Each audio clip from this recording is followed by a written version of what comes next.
Hello and welcome back to Super Tuesdays. I'm Lisa Ann.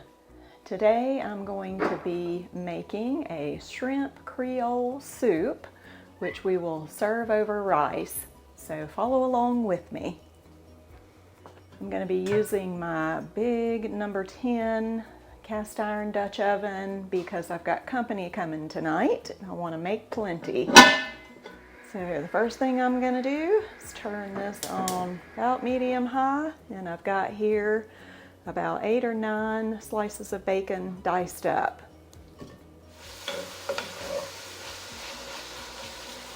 I'm going to turn that up to high. Bacon is cooking up nicely. I'm going to scrape it all over to one side. Lean the pan over just to get an idea of about how much fat is in there. That's about 1/3 of a cup, guessing. That's going to be important when I add my flour later to make the gravy. I had to move over to a bigger eye on the stove for this big giant pot, and it just wasn't getting hot enough. All right, so the bacon is turning brown. And the next thing that I want to do is add in my onions, a heaping cup of chopped up onion, a heaping cup of chopped up peppers, and I have mostly sweet bells, but I do have one jalapeno in there. And then a heaping cup of celery.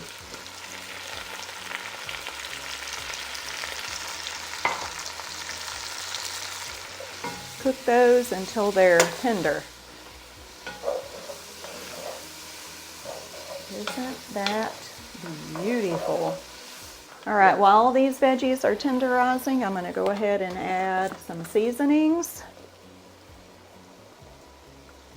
Teaspoon of pepper, heaping teaspoon of salt, and some fresh cut thyme from my herb garden, along with 2 bay leaves, also from my garden.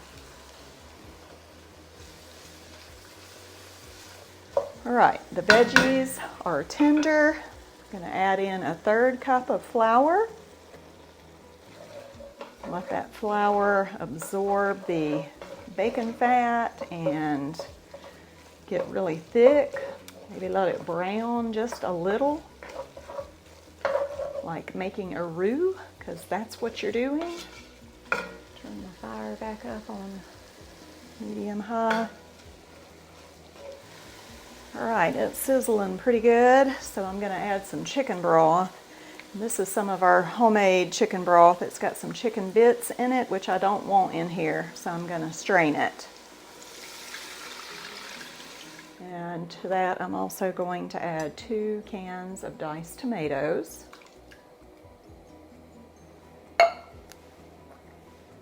I forgot to add my garlic early on, but it's not too late. What I am going to do though is press it and set it aside and let it mellow a little bit.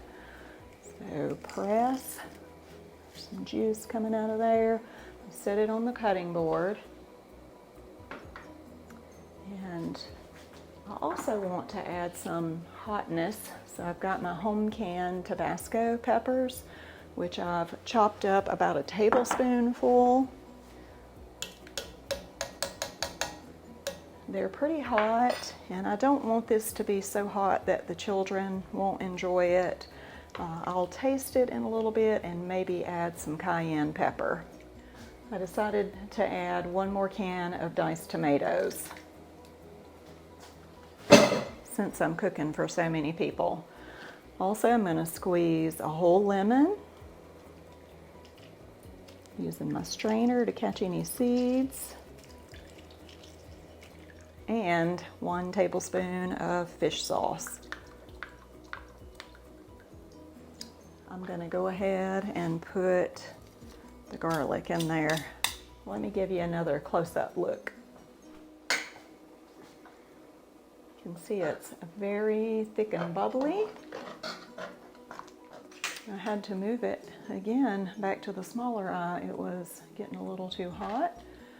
But I'm gonna give it a taste test to see if it needs any more pepper or salt or anything. All right, the soup base did not need any more seasoning. It is plenty hot. That tablespoon of Tabasco peppers did the trick. So the next thing that I'm gonna do is prep my shrimp. Shrimp was on sale a couple weeks ago at Kroger, so I bought this bag of raw shrimp. It's 2 pounds. I thawed it out today, and what I'm going to do next is just put it in a colander and rinse it with cold water.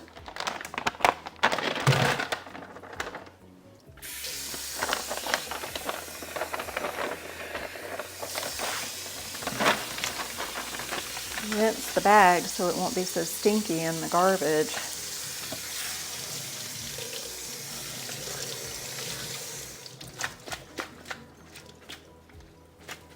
I'm just going to leave this to drain. So I put the shrimp in the refrigerator and turn the soup off. If I cook it too soon, the shrimp will get really rubbery, and that won't be pleasant at all. So when my guests arrive, I'll start cooking my rice, turn my soup back on to boil, toss the shrimp in there, and it'll only take about 3 minutes for those to be ready.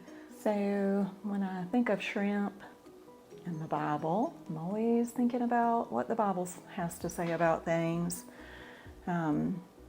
There are people today who won't eat shrimp because they say it's not kosher, because the law teaches that it's unclean. The law doesn't teach that it's unclean for everyone.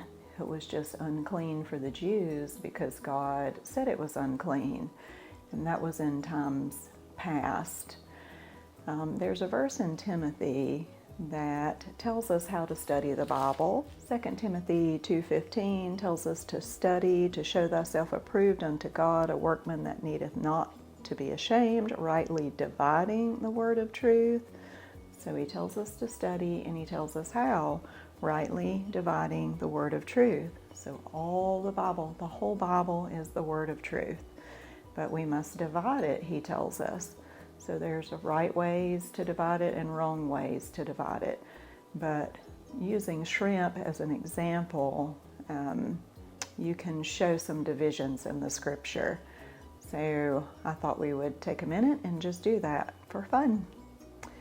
Adam and Eve in Genesis chapter 1 verse 29 were told that they could eat the green herb with the seed and the fruit tree bearing fruit, that it should be meat for them.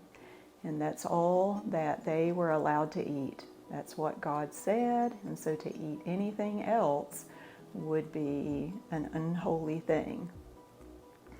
So then fast forward to after the flood in Genesis 9:3, God told them every moving thing shall be meat for you, as the green herb has been.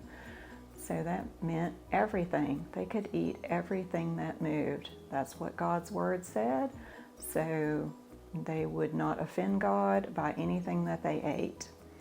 Okay, fast forward to Moses. In Leviticus chapter 11, God says to Moses and Aaron, speak to the children of Israel and tell them these are the things that you may eat, the things that are clean and unclean. So Israel was already a nation at that time. These laws were specifically for them, and often in the law it would say strangers that live among you may eat this, or strangers may not eat this. It was very specific, so you have to read it very carefully.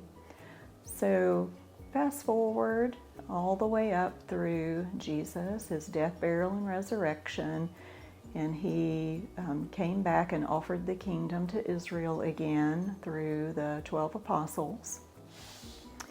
But they stoned Stephen, and that marks a point in their history where they had completely rejected God. My kitty cat wants out. In the Old Testament, the nation of Israel had blasphemed the Father, God, by disobeying him. When Jesus came, they blasphemed him. They spoke against him and did not obey his word. So they blasphemed the Son. And Jesus said, blasphemy against the Father and against the Son would be forgiven, but if they committed blasphemy against the Holy Ghost, that would not be forgiven. So that is exactly what happened in Acts chapter 7 when the nation of Israel, the leaders and the rulers, killed Stephen, a man full of the Holy Ghost. They blasphemed. They knew that what he was saying was true, but they just disobeyed it and killed Stephen. So from that point on, we see then Peter go to Cornelius's house. God had to give him a vision 3 times. He refused to eat the unclean thing, which was the right thing to do, but God did it 3 times to show him that he was making a dispensational change. Peter did not start eating with Gentiles. None of the Jews did. After Peter went to Cornelius, very few people even knew that Peter had gone to Cornelius. Right before Peter went to Cornelius's house was when Paul got saved in Acts chapter 9. God sent Peter to a Gentile's house to show him that a dispensational change was taking place. Had it not been for Peter's witness and testimony, Paul's testimony would not have been accepted. And you have to go to Acts chapter 15 and Galatians chapter 2 to study that out and see that change for yourself. The reason I say all that is because that was a division point. Okay, so Peter didn't go out and start eating shrimp. It is not until the Apostle Paul is called to go to the Gentiles that we are given another change in the Word of God that tells us once again that we may eat all things. That is found in 1 Timothy chapter 4, verses 4 and 5. For every creature of God is good, and nothing to be refused if it be received with thanksgiving, for it is sanctified by the word of God and prayer. So God said it, and that settles it. We can eat shrimp. If you go to the book of Romans and read chapter 9, 10, and 11 and understand that Paul is talking about God cutting off Israel temporarily. It says they stumbled, they fell, and they were diminished.